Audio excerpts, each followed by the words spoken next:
Hey, everybody, this is Gail Craft, and I just want to give you a heads up for today's session. Today's podcast is with Daniel Andrews, founder of Cutting Edge Business Coaching.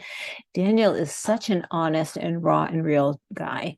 He's going to share with us his story of growing up just not being enough. No matter how good, it wasn't good enough. There was always a little more and a little more and a little more. And how that imposter syndrome, if you want, really set in and really affected his life until the day that he decided something is wrong and I need to take control.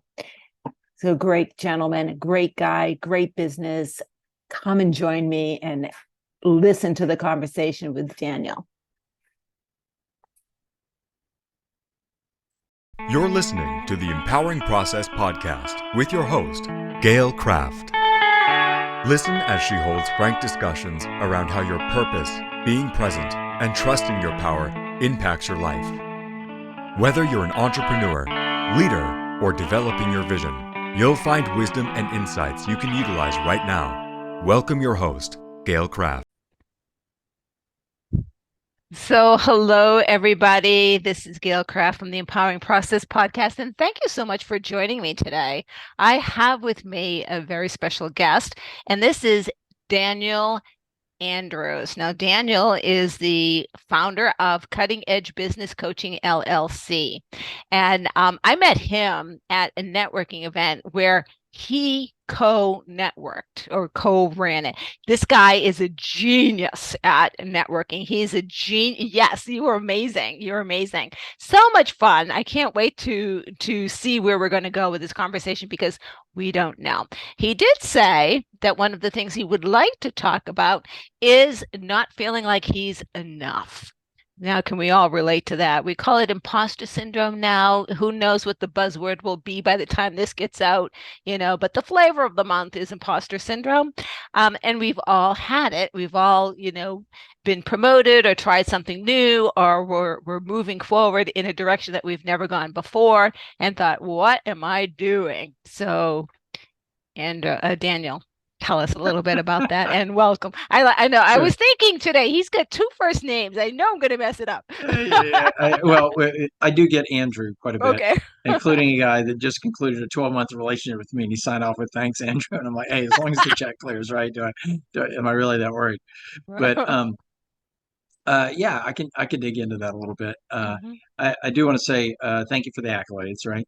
I do want to posit hypothetically, that is to say, I don't need an answer from you. Not hypothetically, what is it? Rhetorically, I don't need an answer from you. Does any podcast host ever introduce their guest as anything other than a very special guest? Right? Are you like, oh, this is a mediocre special guest, right? This isn't a very special guest. Does that ever happen? No, no need to answer. Right, right. Uh, Or you may not want to listen to this boring person, but right. This guy's about par for the course, right? right. As far as my guests go, he's fair to middling, as my dad would say. But and the last thing I want to address is thank you for the compliments, and I do believe that I am good at network building. I don't use the word networking for a whole lot of reasons, mostly because my favorite book on the subject has a subtitle, and the subtitle is "Stop Networking and Start Yes. Building Relationships That Matter." But I Yes. do believe I am good at building networks and relationships that matter. But I push back on the label genius because genius to me implies a gift or a talent without the awareness, right? The people that are naturally good at something are usually not the best to show you how to get there because they don't know how they got there, right? Maybe for them it wasn't a journey. My genius, my skills, I'll admit are high. My genius, if you want to label it that, was hard fought, Right. a lot of blood, sweat, and tears, a lot of, as failures, or as my father says, You there is no fought that failure. lion. You fought Right, that right, lion. right. Yeah, right, exactly. I fought that line. Yeah, exactly. And graciously, not because I'm inherently not an easy guy to get along with, but understanding the process and the order of the building blocks in trust and relationship building. Right, I kind of had all the building blocks, it's like Legos without the instructions. I had the tools, but I didn't know what order to put these things together in. And to witness it and learn, some by observation, some by people going, do it this way, some by experience. It was so I did get there, but I will accept the compliment that I'm skilled at my job. I don't think genius is the right word here, but only if you want to qualify it it's the genius of blood, sweat, and tears, because Yes, that's how I got there. Okay. exactly. Yeah, and yeah, so, you're going right for the jugular, or the heart, the vulnerable spot, the soft tissue, with feeling like you're not enough. And I'll set this up for you really well by I assume I suspect that most of your listeners slash watchers have seen the original Top Gun, right? The Maverick, the second movie, quite good, enjoyed it. Everybody was a good guy, right? I mean, the bad guys were the bad guys, but all the main characters were the good guys. In the first movie, um, Tom Selleck, Maverick, was a good guy. He was still a complete jerk, He but was a somehow he was a jerk. good guy, Yeah. right? And Val Kilmer, Iceman, was a complete jerk, but he was the bad guy. But they're both complete jerks. And I bring this up because my father was a fighter pilot. So if you think for a minute about Iceman and Maverick as father and what that means, right? The first place, second place is first loser, right? You cannot pay another man a compliment, right? Lest he think he's somehow better than you, and God forbid that should happen. Right. Right.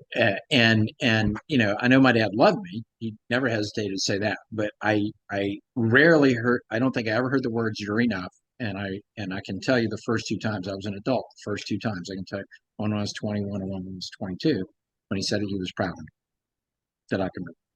So You've got that two more than on me. Okay, so you're right. two ahead of me. Okay. And I'm not trying to imply my experience is Nope. by any means unusual or indifferent, but that's where the damage came from, right? And that led me to undervalue what I was capable of, which other people called out in a way that still makes me bristle. But I hear a lot of, "Well, Dan, you had so much potential," and and nobody ever said that to me with the intent to be mean about it, right?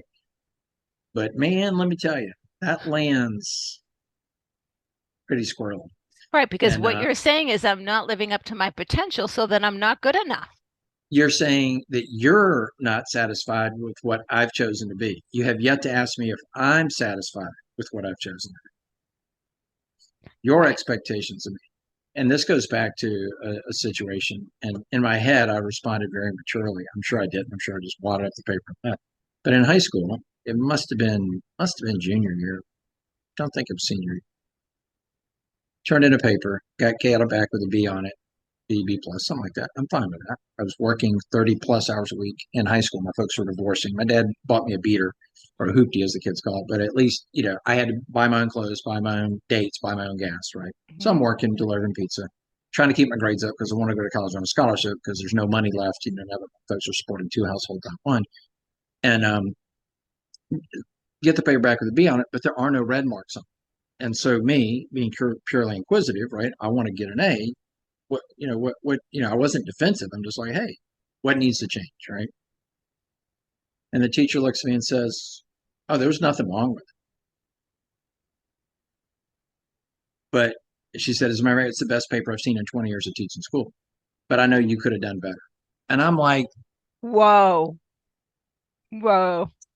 really? You It- know, whoa. No, this should have been an A somehow you plus. know Right. that I could have done better. Yeah. And what I should have said was, you're sure that all the work I've turned in up to now has been my work, and that's what you think I'm capable of? I don't know, Dan, did you cheat? I didn't say that. Are you sure that my parents aren't alcoholics and they beat me and it's the best I can do is the best I can do? Well, Dan, if that's true, we need to call CPS. I didn't say that. Are Okay. you sure I'm not working 30 or 40 hours a week trying to keep my grades up, have enough cash on hand for a date, and still get to college on a scholarship? Well, Dan, is that true? Doesn't matter. What do you mean? Right. I could do better work.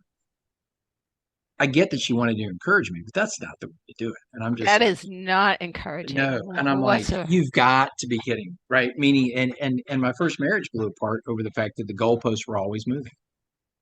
And she wasn't an evil person, but I never knew at what point she was going to be like, all right, we're where we want to be.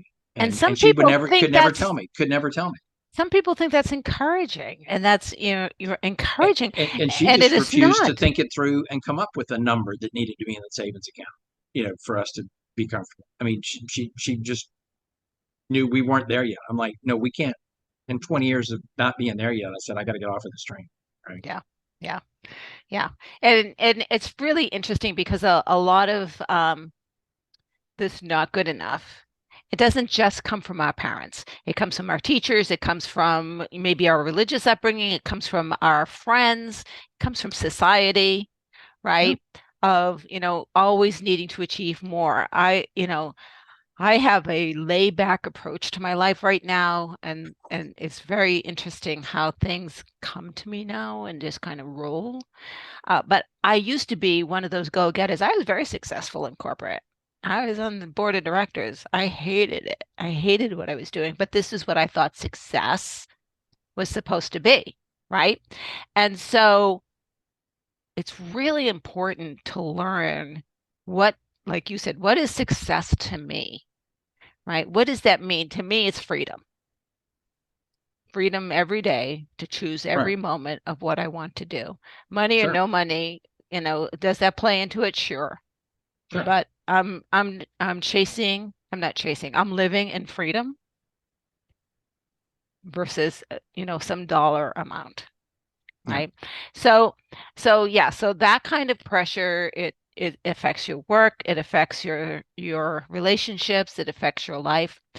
When did you realize that this is going to change for you?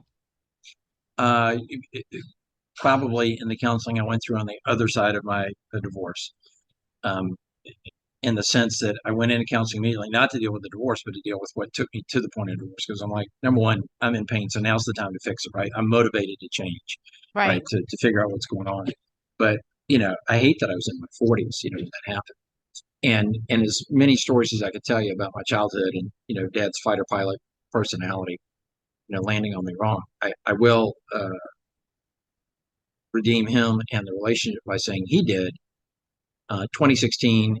See, he was born in 35, so what does it make it? 81 when this happened. Yeah. Um, I was still living out of town. I moved back home, which ended up being 90 minutes from dad before he passed, but I was still living in Houston, Texas, and not South Carolina. Came home to visit him, and we got in a car together and said, "There's some things I need to apologize for right there." And I don't know if your visitor, your guests, or your listeners are watching or listening, but you're about to see a grown man cry. And I said, "There's some things we could talk about." And he said, "Come at me." I said, "Bring it. We're here to talk about it." Drove around the state, cried for 2 days. Beautiful. And that's when I decided I had to move back home. And Right. so, the redemption, the reconnection, I don't want anybody that's experienced that to give up hope. Don't know that your dad or mom or teacher, whoever did the damage, will ever come back to you and redo that. But and then later after that, I was bemoaning a point in my life, a few years previous where I felt like things had not come together well. And I used the word failure. Yeah, it's there are no failures. Some lessons are just more expensive than others. And that was not the father of my youth, right? And so, Right. if your mom or dad did the damage and never says that to you, just let my father's words speak to you. There are no failures. Some lessons are just more expensive than others. I think that is a beautiful statement. You should actually have that as a tagline or something. Um, Probably put it on my desk, there you go. Put it on your a desk. desk sign, right? Yeah, You facing know, me, right? and sometimes so I go through this year a lot of where is the lie in all of this stuff that I grew up with, right? Mm-hmm. And where is the lie that's being thrown at me right now? And the one that has hit in the past week has been, um, this isn't happening to me. This is happening for me. Both of them are BS, right? Like my Yeah, response sometimes is, things are just happening.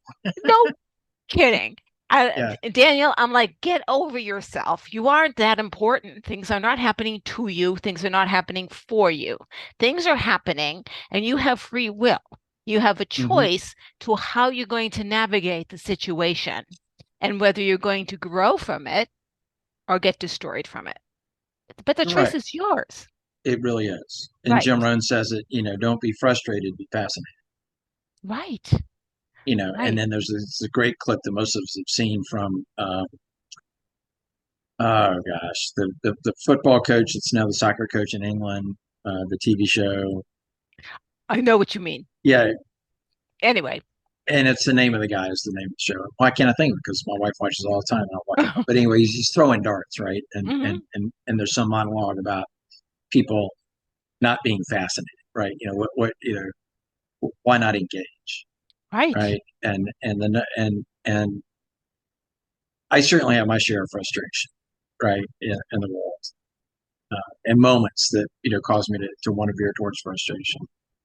But when people complain about other people or other classes of people, and I don't mean racism, but just people in that field, they don't get it, or dealt Right. with six nurses at my mom's assisted living facility, or why can't they hear what we're saying? Yeah, the quote, air Right, quotes, right, they. Yeah. and that's literally the frustration I'm going through right now. I thought getting mom into assisted living and the hard work. Yeah, no, it's not. But I know that the solution is two parts, or several parts. One part is me addressing it in a way that shows some understanding for them. Meaning, I know that if I go in and yell at the nurses at mom's assisted living, they have every ability, propensity, I don't know, but ability to take it out on my mom after I'm gone. Right. Right? We're at the point of wanting to yell at them about getting our medication straight, and we could do that, and they could acknowledge they're wrong, and then they could choose to never get our medication straight for the rest of our then shortened life. Right. Right? It's like if the So waiter's going to spit in your coffee if you don't watch it. exactly. So I know that part of it is approaching it in a way that's not me yelling, right? And part of it is also understanding how does that happen to them, right? What is the process by which failure has been introduced? Right. Right. So I have a recent story for you, which has nothing to do with the conversation other than energy is Boy, I'll go every off on a tangent too. right. Everything is energy and you control what you can control. So, Hmm. I've been diagnosed with the big C, and my immediate response was I'm doing Eastern and Western medicine, and I have control over my body. I went in for surgery, and as we were heading down to the operating room, I started singing "We're Off to See the Wizard." The anesthesiologist started singing, the nurse started singing, we're passing each station, they started singing. The operating nurse opened up the doors and we started talking about which do you like? And then my surgeon said, I'm taking off your ruby slippers, my dear. I elevated the energy in that whole Yeah, facility to guarantee the best outcome. And by the way, my stage two was downgraded to stage one, right? So, which is exactly what I thought. I was not surprised, right, right? right. And so what did I do? Other than I've got some Eastern medicines, Reiki shit going on, right? I know I can only do one thing, and that's elevate the energy in the room. I can Sure. control these people by making them happy and have fun, Yeah. right? Well, and on a smaller note, and by the way, I'm very happy to hear that.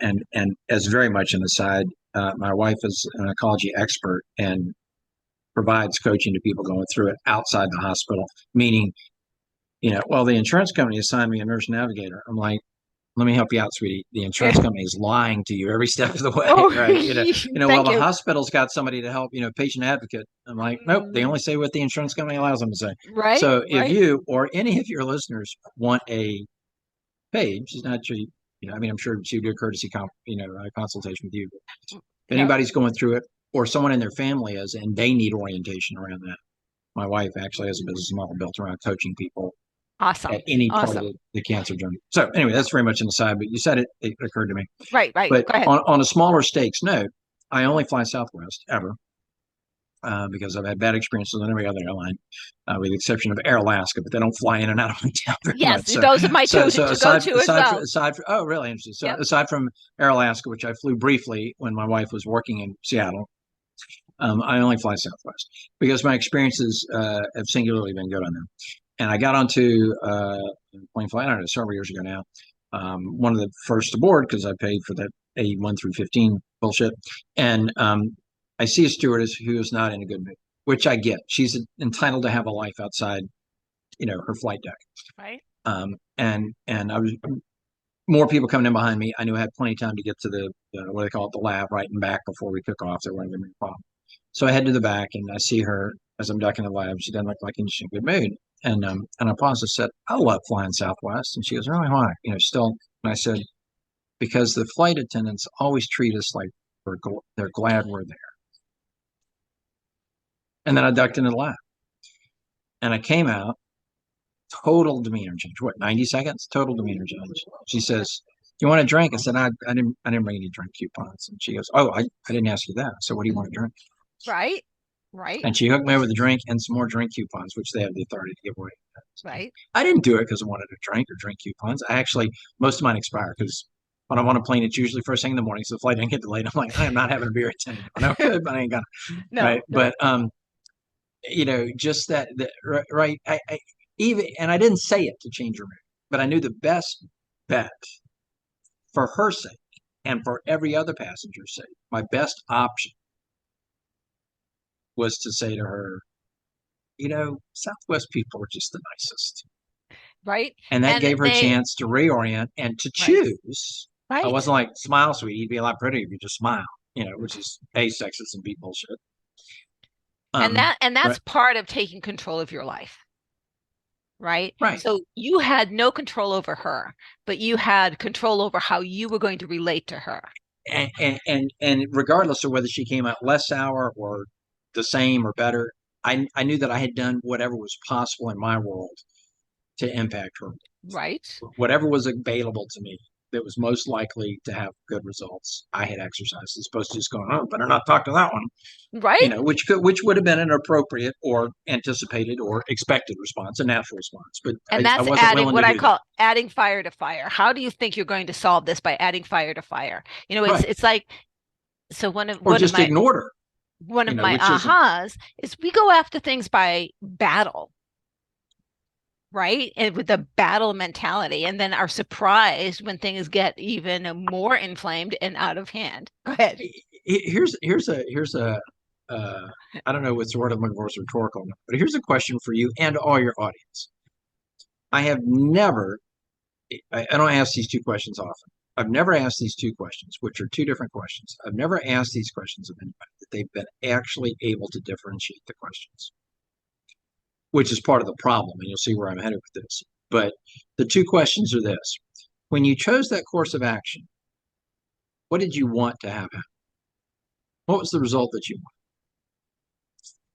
And the second question is, when you chose that course of action, what did you guess the most likely result was going to be?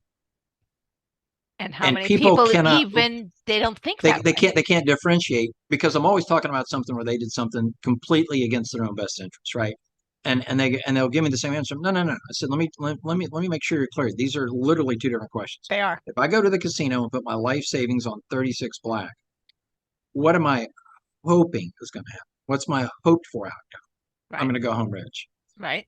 What's my anticipated outcome? I'm going to go home broke. Right. Those are two different questions. Right. Right. Right. When you said to me, you're not living up to your potential, what did you hope? That it would inspire me to get my ass in gear and live the life you think I should be living? Okay, maybe that would have been your hoped for response. What did you think was the most likely Right. response? As a matter of fact, in some cases, what do you think was the response that was probably, it's 99.9% certainty going to happen? Right. Well, I just thought that, no, no, no. That's what you wanted to have happen. What would possess you to think that what you wanted to happen was the most likely thing to happen? Because you have chosen an approach that is almost guaranteed to not give you what you want. I'm like, this Right. is fascinating. I love And it. no, yeah. So when I call people out in those moments, and I think it's probably at least around that question, because if you ask them the casino question, they can answer quite clearly. They can Right. differentiate. But part of the reason they made the poor choice is because in that moment around that issue, they are unable to differentiate that as two different experiences. And I'm like, see, that's your problem. Right. You You can't want differentiate. you want them to come together, right? And so therefore you language in a way that gets you the outcome that you would like to happen, or And I most surprise likely will like to happen. and I surprise people when I coach that, because they're like, but you're fairly bombastic, man. I said, sometimes I am, because sometimes it's a calculated move. to either stand apart or to be, and you can argue whether it's good or not, set myself up for 6 months from now going, told you so. You should listen to me next time. Or three, sometimes the sharp elbow is the way to get people's attention.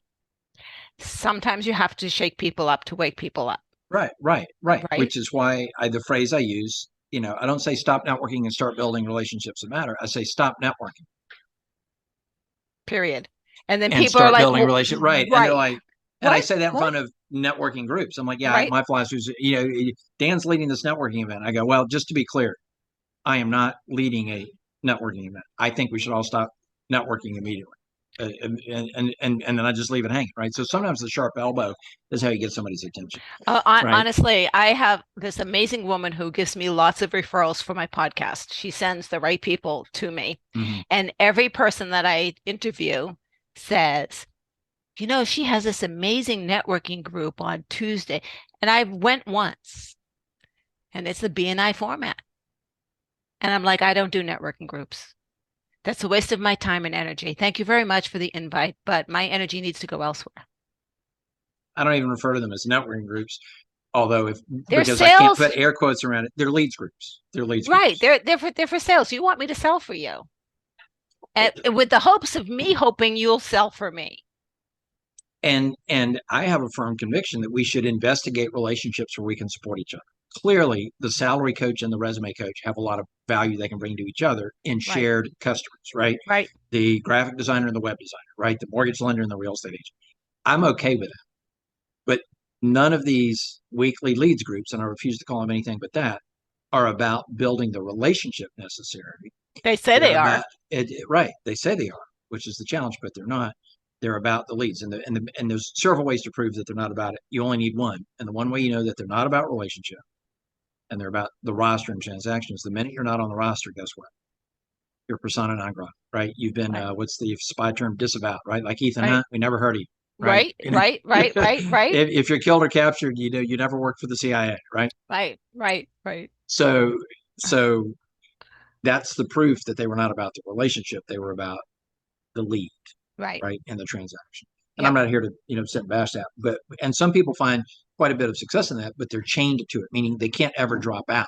They're in Right, this weekly commitment 10 and right. 15 years later, and I'm going, you could have invested a year and a half in building the correct relationships. And here's what's interesting, by the way, to quit, go to the positive from the negative.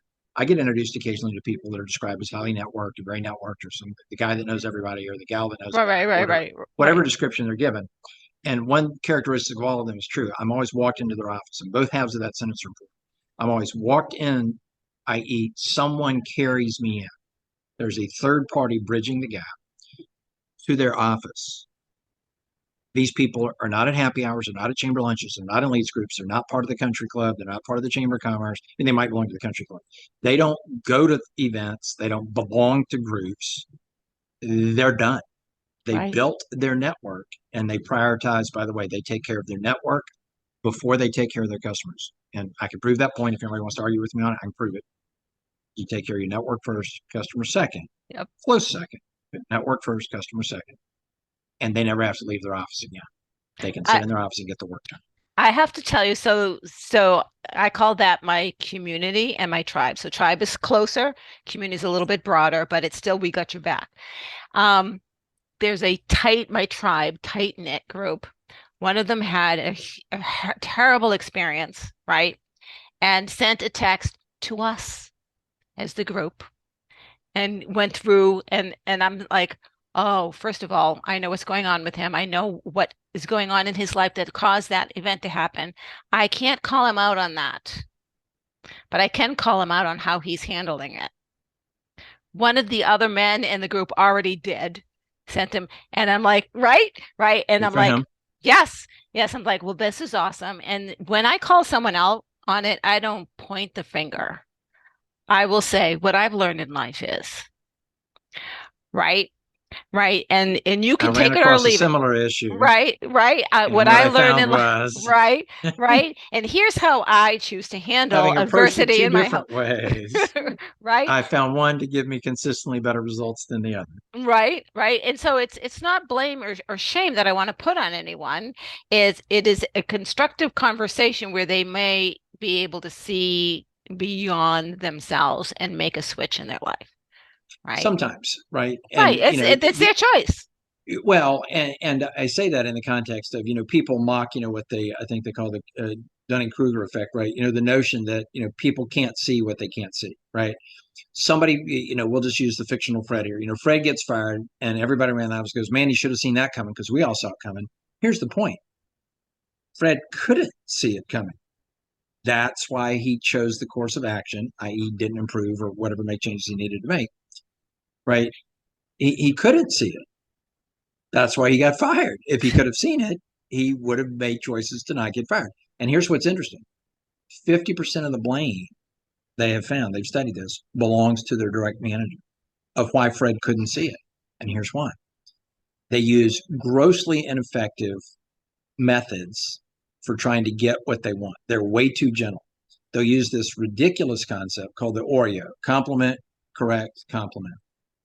It sounds lovely. Plenty of things sound good in theory, and they don't work. And here's why: compliment, correct, compliment. Compliment, correct, compliment, correct. You're training them like Pavlov's dog, that every time you compliment them, there's a correction coming. Even if you sandwich it, you've taught them compliment is followed by a slam. Build them up, slam them. Okay, number one, that's part of the problem right there. You make them defensive to all feedback, Right. positive or negative. Right. And Right. number two, they lose the negative feedback, the things they need to change, in the face of the positive feedback. Hey, Fred, I want you to know You you're great at soften the it. ABC report. You're always on time with the ABC report. The XYZ report, it's coming in tardy every now and then. It's coming in inaccurate, but we know you can do it because you do so good with the ABC report. Can you help us out and get the XYZ report together? Sure. And he goes home. His wife says, "How was work today?" And he goes, "It's awesome. They love me up there." Yeah, really? Yeah, they spent all this time telling me how great I am at the ABC report. I mean, I'm not perfect on the XYZ report, but they love me, because I'm really good at. They love the Right. ABC report, right? Right. And then he gets fired for never coming together on the XYZ report. And 50% of the blame belongs to, and it doesn't have to be a manager role, right? If you're trying to get somebody to make some changes or offer them the option to make changes, and the stakes may be lower if they're not your employee, business partner, Right. spouse, best friend, whatever. Meaning you may be like, I tried, that's on Fred now. But you need to pay attention, right? You I need don't to know be how direct. sometimes you do, right? You can't You be don't have to unclear. be mean, but you need to be Right, but direct. you can't be unclear, right? Unclear is unkind. Yeah. Right. And well, I want to be nice. Well, no, you don't. Do you want to be nice, which is rarely effective, or do you want to be kind? Because unclear is unkind. Let me give you And it, an example. I yeah, have an example for you from corporate. So I so worked for a small company called GE, and I had a major project going on, and the technical person, the technical team assigned to me, I knew did not have the skill set. And I went to the manager and I said, "Oh, you want my project to fail? What are you fucking doing?" mhm. Right? And he said he wants to try, Gail. I need to give him another chance. I said, "On my project." He said, "Yes." It's like, okay. So my analyst and I wrote the beginning of the code for him, right? And said, "Okay, here is a great start. Here are the requirements." Nothing more was ever added to that code. Big I deal. went for a couple of weeks, and then I called his manager and I said, "I'm firing him. You're going to replace him. You're coming in the meeting with me." So we're in the conference room, and I looked at this gentleman and I said, "So tell me how you've wowed me on this project lately." And he told me the sandwich. "I'm good at this. I'm good at this. I'm good at this." I said, "That is not the question I asked you. You are on a project for me, and you have very specific deliverables. Where are they?" And he couldn't say anything. And I looked at his boss and I said, "Who are you replacing him with?" And he told me. And then the two of them had a conversation as I left the room. I was about to say, because you're done. Your job here Yeah, is done, right? yeah. I don't know how much familiarity I have, and this is not going to turn into proselytization. Do you have any familiarity with the New Testament of the Christian Bible? Are you familiar with any of A it? little bit, a little bit. Yeah. And I grew up in a Southern Baptist household, so any You know lack of very well. right, any lack of familiarity, I'm always a little bit startled. So I've learned to start with that question. But most people, any Christian, and a fair number of non-Christians, know the story of Jesus in the temple, right? The Israelites were expected to come to the temple in Jerusalem. I think it was once a year, and they couldn't travel with the livestock that was supposed to be sacrificed, so they would get there and find overpriced livestock, basically, because they didn't have any other choice, right? Right. And Jesus gets mad at the money changers in the temple, that are converting, the common currency to the temple currency, so which was, marked up badly, which they could then buy a marked up, lamb or dove for the sacrifice, whatever. And so he braids a whip out of cords, and he goes through turnover tables and threatening violence and runs all the money changers. Okay. So I'm having a conversation with a friend of mine, and we're trying to evolve a friendship a little tighter. And she's like, "You and I are just so different." And I'm like, "Yeah, I'll admit." She goes, "I just try to talk to people the way Jesus do." I'm like, "Me too." She goes, "Really?" I said, "Yeah." The part where he told people they were going to hell. She's like, "What?" I'm like, "The part where he threatened violence." She's like, "What?" And I'm like, "Have you read all the red letters in the New Testament?" Because those are the words Jesus spoke, right? Or just the ones that make you feel good. And I still have to this day saved, and I use it about once a week, a meme that's a pencil drawing, and it represents Jesus in the temple. It doesn't say that, but if you know the story, then it's clearly Jesus in the temple, right? It's a guy in, the Western vision of what, Israeli robes would look Right. like. And up at the top, it says, "Me, love and light."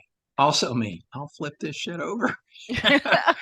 Right. And I think in the interest of doing the right thing by the people we encounter, be they the stewardess, Right. right, or anybody else, right, or the guy letting you down on the project, right, or the operating team as you're wheeled into surgery, right, Right. Right. What right, can you do? right.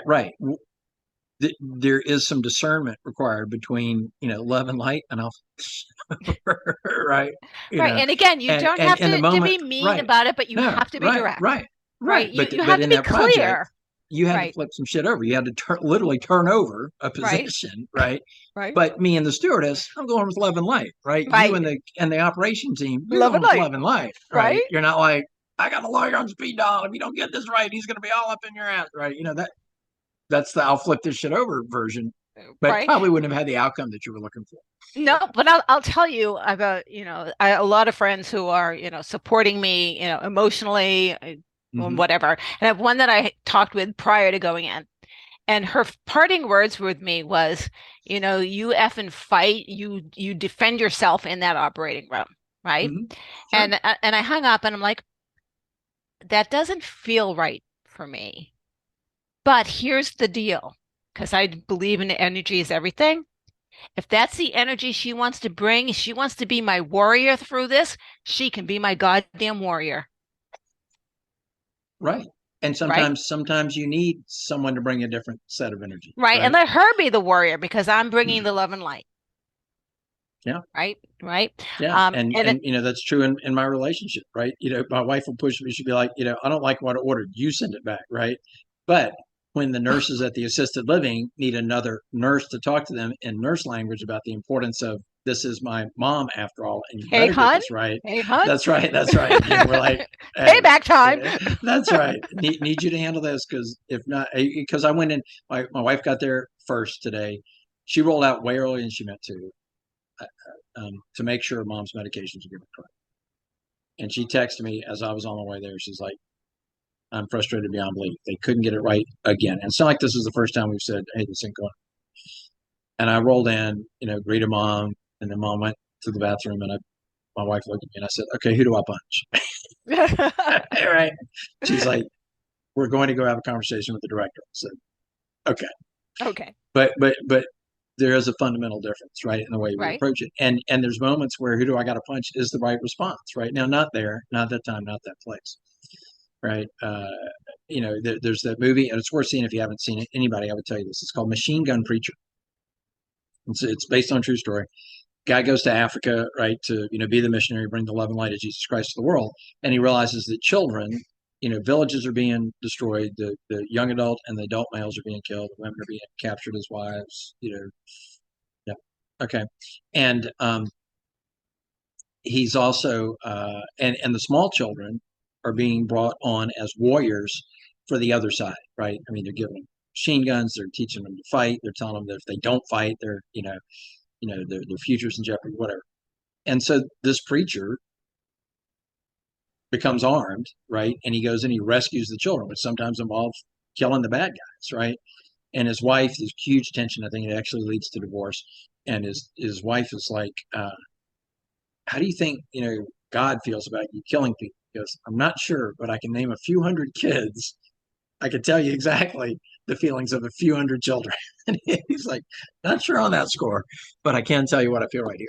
And I feel that, right? When I see children or women that aren't in a position of strength being taken advantage of, I my first instinct is I think righteous violence. Now, you know, I'm on record here, so I haven't, I've not committed any crimes.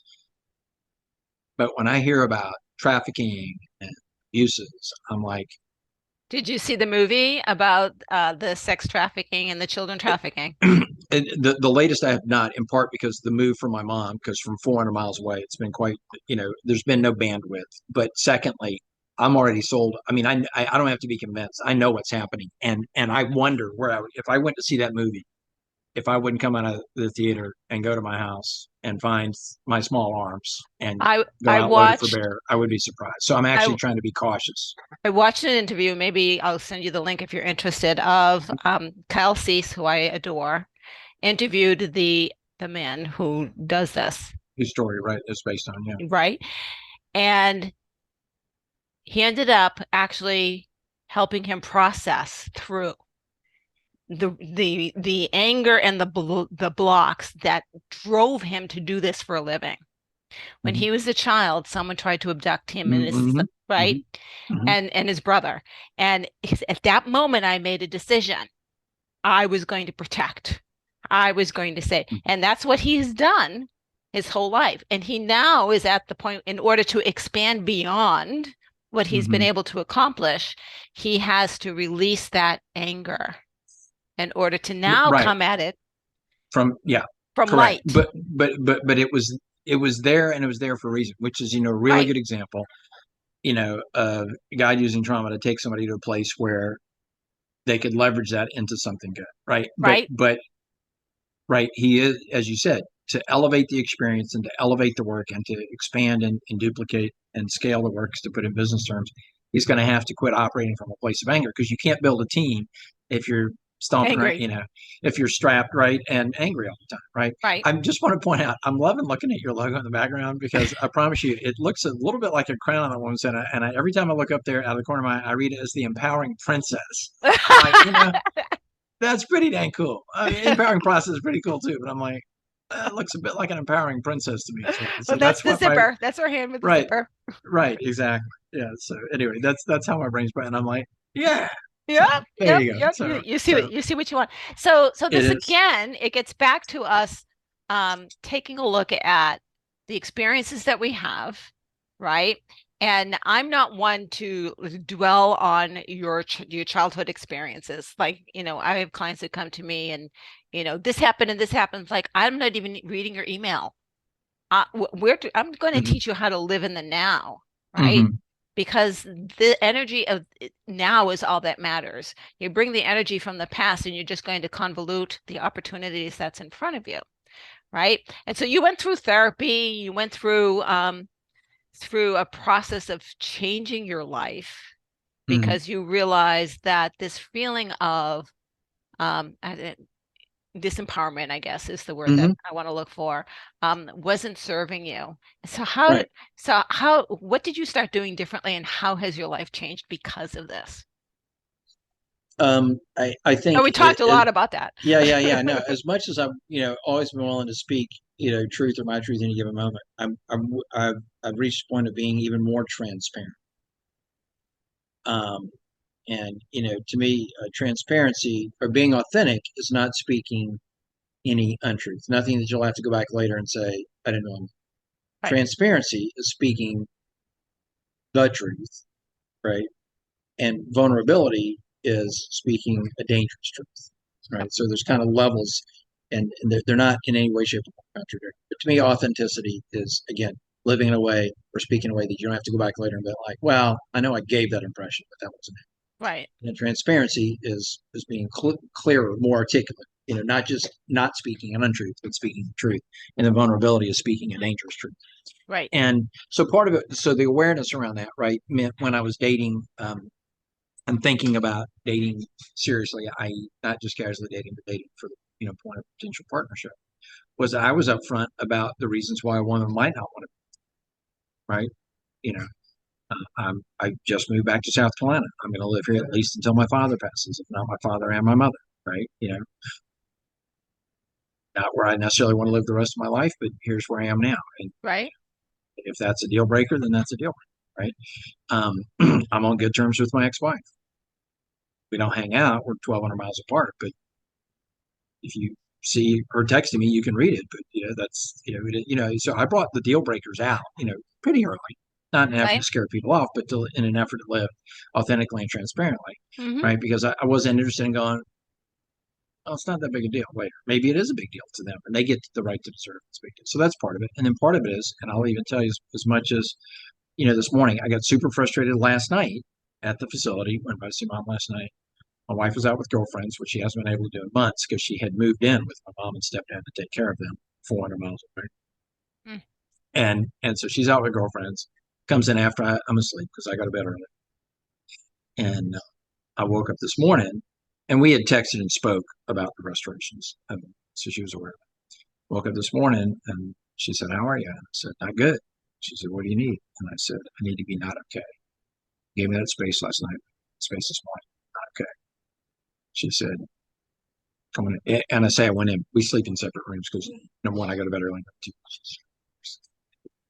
it's a very loud snore. But anyway, so I went in and she said, and she made room for me, in the master suite. She's like, "Yeah, go on in and let me cry, you know. Right. And I said, "I'm not used to not having all the answers." And she goes, "It's okay." And as recently as 3 or 4 years ago, I stood in the shower and cried, maybe, but I wouldn't have told my wife of all Right. people, because my first wife taught me to be scared of her Oh, and yeah. not being enough. Yeah, I don't say taught me; she reinforced it, and she's a lovely person. Just didn't have she wasn't in a place where what we had was going to work, Well, and I wasn't either. I don't want to pin it all on her, but at any rate, no, we co-create our situations. We definitely absolutely, co-create. Yeah. absolutely. Yep. I Yeah, so totally agree. that's part of it is and if that had been more than my current wife wanted to handle, I would have been okay with that. Not in the sense that I wouldn't have brought that up with our counselor, right? But I would have been okay with the fact that her position on that is not indicative of my okayness with being not okay, right?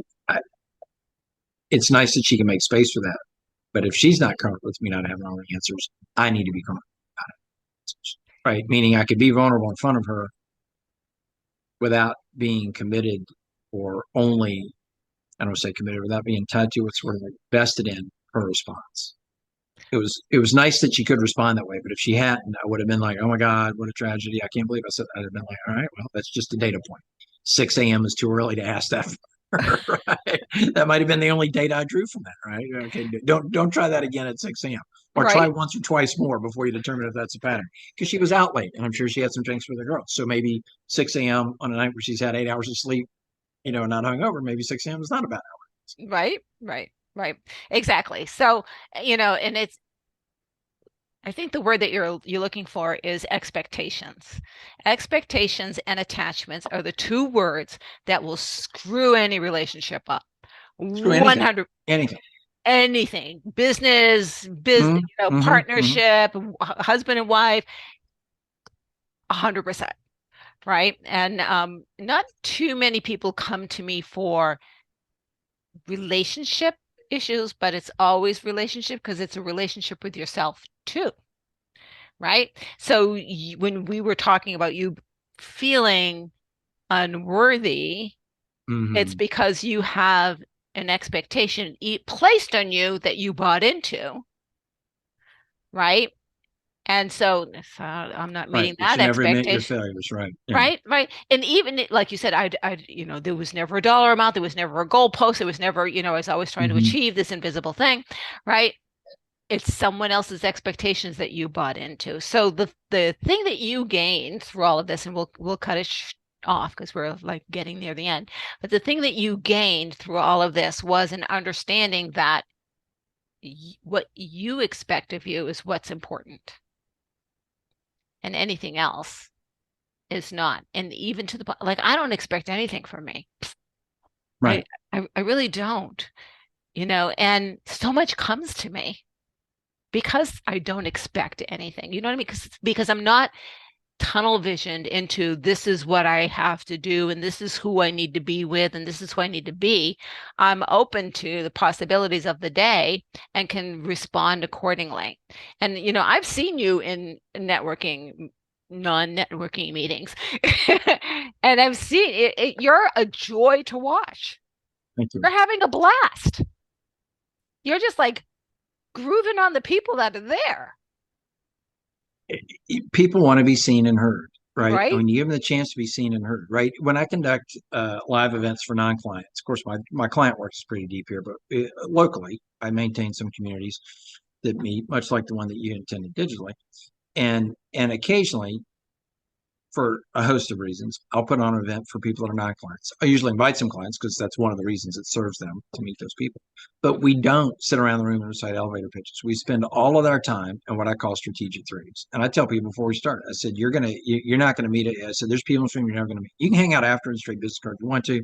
Bar's open, tab's yours, right? 4:30, I close the tab. Whatever we had up until then, I'm paying for after that. And you're on your own. You're welcome to do that. You're not doing it on my time, right? What we're going to do is we're going to do what I call strategic threes. We'll take three people whose businesses are relevant, not even necessarily related, but relevant to each other, and put them into a 25 to 30-minute conversation. And then we're going to come out, we're going to talk about what we just learned, and then we're going to do it again with different people. And I said, you're not going to leave here with 25 business cards. You're going to leave here with 4 deep connections. That's And nobody has ever told me, I want to meet everybody else, because they understand that I already put them with the high value people. They can still do that, but they never fight me on it because they realize that 22 cycles of 25 to 30 minutes with 2 people each, right? That's 4 much deeper relationships and connections that they were ever going to have if they just simply were around the side of elevator pitches at each other. Nobody's no, ever given me a fight on the formatting, because that is infinitely more valuable, because those are a chances for people to be seen and heard at a level with somebody that's relevant to them. Relevant to exactly. So I've run and been to speed networking events. And in speed networking, the question should not be about your business. The question should be about you personally. And I will tell you that I'll sit there and there'll be like 20 people eventually pass by me, and I'll have a check mark next to 1 or 2. And I throw all the other business cards away. them. Yes, and I know that feeling, right? Yep. How much time do we? When do you cut me We, off? Right? Because we can cut off whenever we cut off. whenever we cut off. Okay. I'll share 2 thoughts around that. One is, yes, people spend way too much time talking about what they do. That should be 0 to 20% of the time. You'll go 0. Yeah, I say 0 to 20. 0 is ideal. 20% is okay, because our egos, healthy ego, lowercase e, are caught up in what we do, right? We identify ourselves by the actual mechanics of what we do, right? But when you talk about who you do it for, that's opening up a conversation, not just with that person, but with everybody else. Meaning, when everybody that they know that might fit in that Right. category. When I talk about what I do, I've trapped them in a one-dimensional conversation of, do I need what she does? I've trapped them. They Or don't have. am Right. I supposed to sell for her? Right. Right. Well, but even what they do, right, right. It's at the level of would I buy that thing, It's right? Do I need it? transactional. Do I not need it? It's treating you like nothing other than a prospect. I choose not to. I don't sell to the room. I sell through the room. I describe who I serve, right? And I'll give you 2 quick examples in a minute. But I describe who I serve because that allows them to go, I know a lot of people fit that criteria. Oh, yeah. And I'm one of them. Meaning I haven't missed the opportunity to get them as a prospect. Right. Right. Okay. So here are my 2 examples, right? I have 2 friends that own printing companies in this town. Joe Schaefer, blanking on the name of it, but I can take you to his office right now, right? And we've been doing business back when I used to run a business in this town. Allegra Printing. That's the name of it. Just took me a second. He runs a print shop. Okay. Walter Cohn, up the hill, that direction, near the university, right? Near downtown businesses. He owns a printing company. And if you met either or both of them at a networking event, right? Oh Joe, what do you do? I own a printing company. Walter, what do you do? I own a printing company. Well, I need new business cards. Who's going to give me the best bid? Joe would be like, I'm the only one of the two of us that's going to give you a bid. And Walter would be like, yeah, my average ticket's $1 million. Right. Right. So, right, if Walter simply says I own a printing company and I print things for people, direct mail and cards and, sales collateral, you may think he's a FedEx Kinko's or a Joe Schaefer. Right. And by the way, Right. Joe Schaefer's not better or worse than Walter, right? Just a different Joe's very happy clientele. with his business. Right. Right. Right. And I suspect Walter probably profits more than Joe. I could be wrong. Yeah. Maybe there's a lot of margin in business. I ain't know. Or maybe Walter runs his business on thin margins. I don't know. But anyhow, my point is if either one of them said what they do, you're going to end up bringing you got a 50-50 chance of bringing them the wrong prospect, right? Who do they serve? I run a printing company. I serve small businesses and local orgs, right? College professors that need syllabuses bound and students that need presentations done and resumes. Right. Okay, cool. I run a printing company. I serve manufacturers, hospitals, wholesalers. I outsource. I'm the subcontractor for large direct mail firms, right? I do 1 million pieces of mail at a time sometimes, Oh, right? yes. His facility is HIPAA compliant. You can't come through the door without a fingerprint and ID and having somebody on the inside sign, right? His facility is HIPAA compliant because he Right. works with big hospitals, right? And so, right, when we talk about what we do, we're totally missing the point of the ability to get the correct referrals and introductions. We've got to talk about who we serve.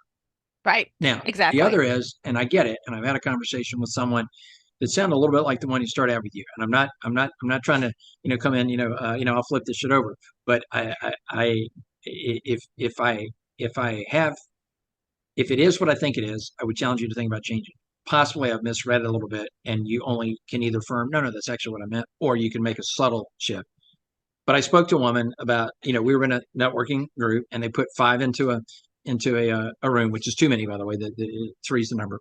4 max. 4 is even a bad idea, but three's the number. 5 in the room. And so what always happens is somebody gets quiet. In this case, it was me. Right. So I said what I did and then I shut up. And people are like, oh, network, right? I understand, right? Quality over quantity, da da da. And this woman said something much like you said. And she said, yeah, I never take my own business cards. I only ever leave, with 5, right? I only save 5, right? I don't even collect. I just leave with 5. I dump the others, blah, blah, blah. And I'm just focused on, you can serve me. And I said,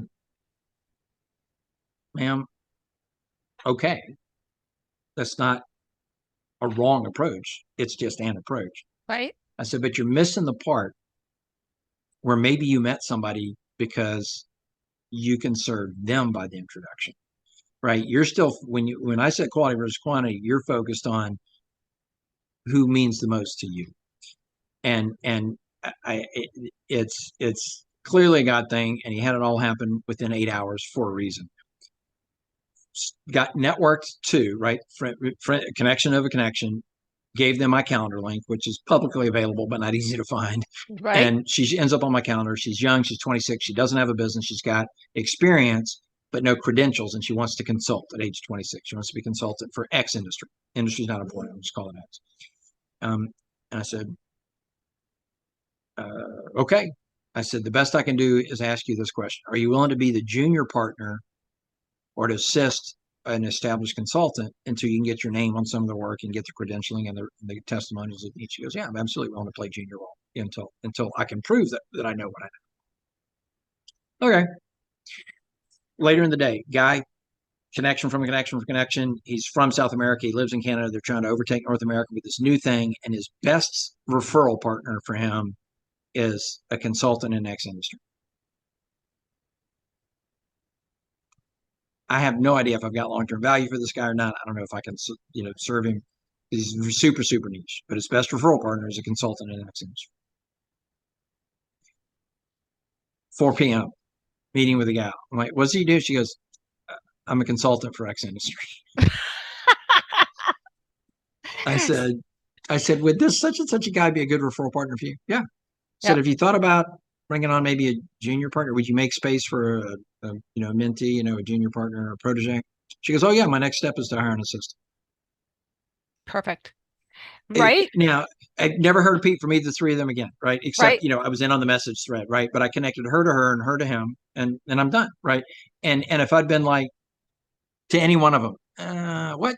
Or at least the first two, I've been like, yeah, I don't see this going anywhere. Boom, mute, boom, leave meeting, right? Boom, end meeting. So I totally agree because I do the same thing. Those couple of people that I choose to network with are people that I think I'm going to have an interesting conversation with and get to know. Right, right. But don't ditch everybody else's contact info because you don't know, right? This gal spoke to me yesterday. She wants me to coach her on networking. She's not asking me to help her build a network. She wants me to coach her on how to do it right. Ah, nice. And we had which I do. That's one of my models. So we spent a good time on that. And she got onto my calendar. And she serves, again, no credentials. She goes out of a job, but she's got, background. She can prove it, but she doesn't have any clients yet. She hung out her own shingle in April. And she's chosen to serve a very niche subset of American industry. I'm like, okay.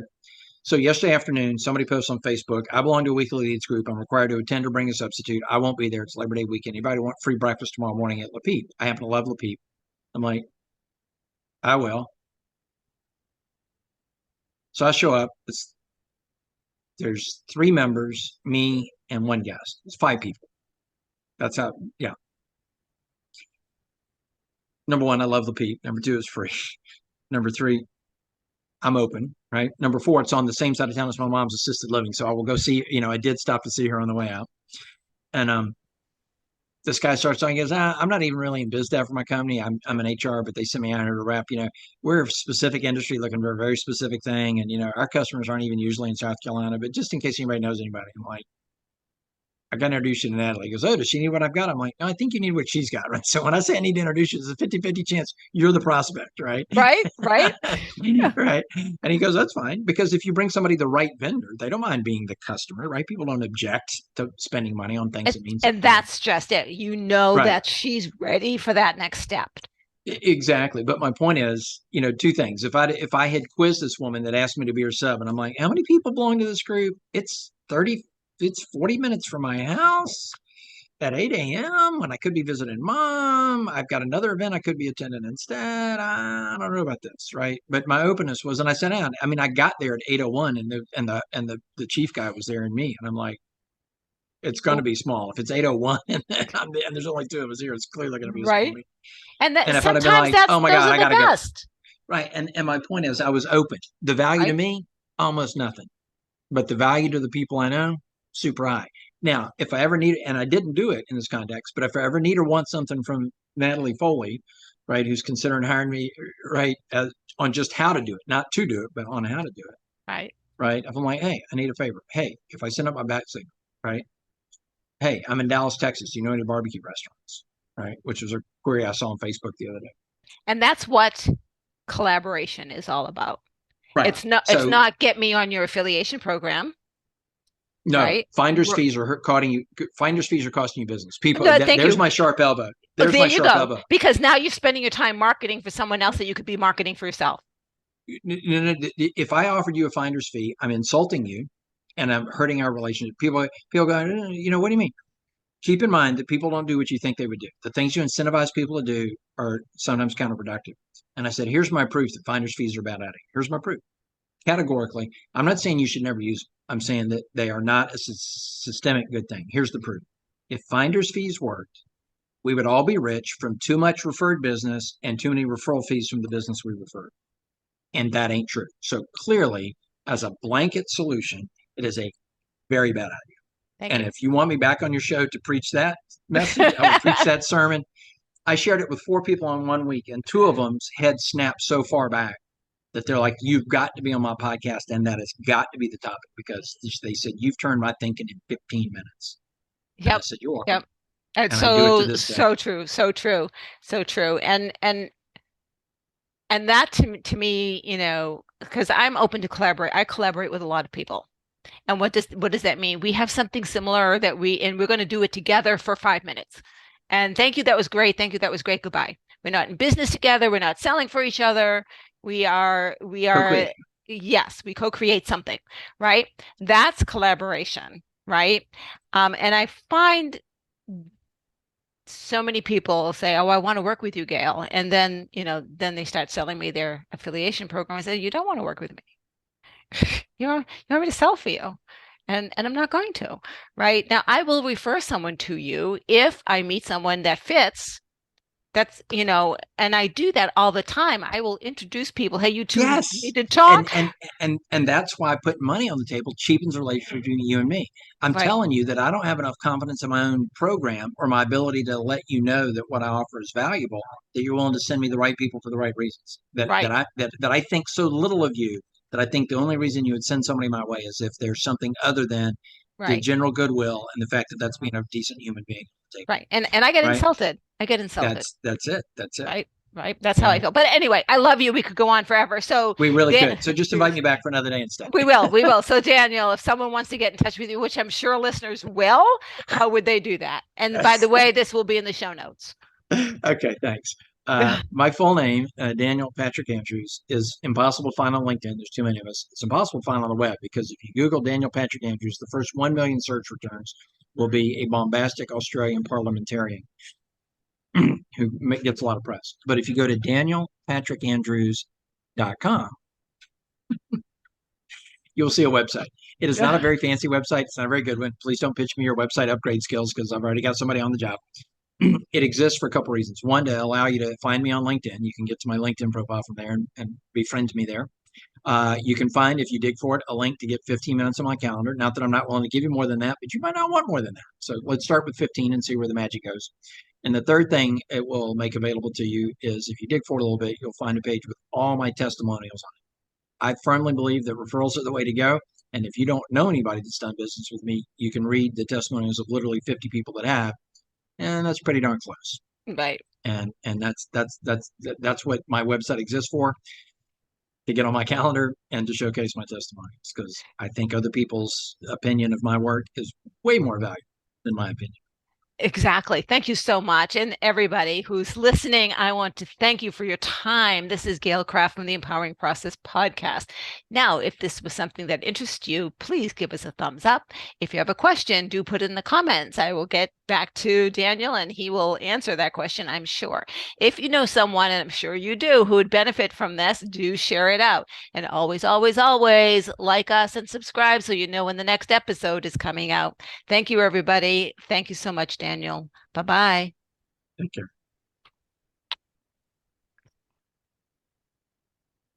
Oh, I'm going to have to cut the end of this off. Yeah, because you're still looking. Thank you for listening to the Empowering Process podcast.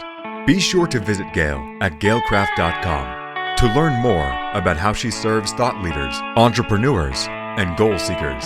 And remember, if you like this broadcast, be sure to share and subscribe so you don't miss an episode.